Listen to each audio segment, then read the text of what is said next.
Today is Independence Day, Shane. On this day, 100 years ago, the 6th of December, the Irish Free State was signed into being.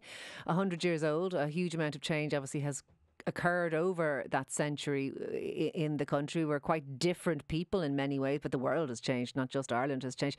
If you were looking back on the history of the state over the 100 years, Shane, are there standout things that you think were the game changers for this country? Well, what do you make of it? I think the standout thing is that we are here 100 years of uninterrupted democracy. There are only 14 countries in the world that have a longer democracy than Ireland. So there's this cliche: oh, the leaders in 1916 would be turning in their grave and all that. I think the founders of the state, if they looked at where Ireland is at now, would be pretty happy with where we're at now. Look, this is not a perfect country. There is no perfect country. It's not utopia. And you can text in with all the problems. We know what those problems are, and we have to do better at solving those problems. Fintan O'Toole said we're a work in progress today in the Irish Times. He's right, but every state is always a work in progress. It was interesting that the figures Brian Hayes quoted a little bit earlier in the programme, Ciara, about the housing crisis. Our population has grown by 500,000 in the last 10 years, 350,000 in the last 5 years.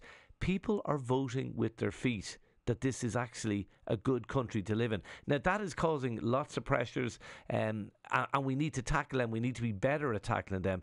But on balance, I think we live in one of the most benign democracies in the world, like one of the top 5 benign democracies in the world.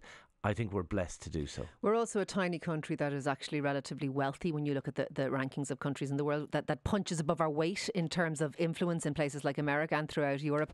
I despise the failed state narrative about this country because I don't believe it for a moment. And even I wasn't around for the first 50 years of the state, but certainly the second 50 years, what I have seen Ireland become is an outward looking, coming from an inward, insular looking kind of island mentality into something that has embraced change and that is a positive and progressive state. And I do think this. I know we have issues, but do you think there's a country in the world that doesn't have issues? I know we have issues like housing. I know we have issues with things like healthcare. But if you think it is worse here than elsewhere, that's just because you haven't been enough places. If you look at the rest of Europe, they have housing crises too, absolutely as we do. Expensive property prices, difficult to find places to live. All of that exists. And when you say this is a third world health service, I actually am one of the few people who've worked in a third world health service. I worked in Indonesia in the health service, and this is a first world health service with problems. We have problems. We're human beings. But Ireland, I'm very proud of Ireland, and I think anyone who disagrees is simply wrong.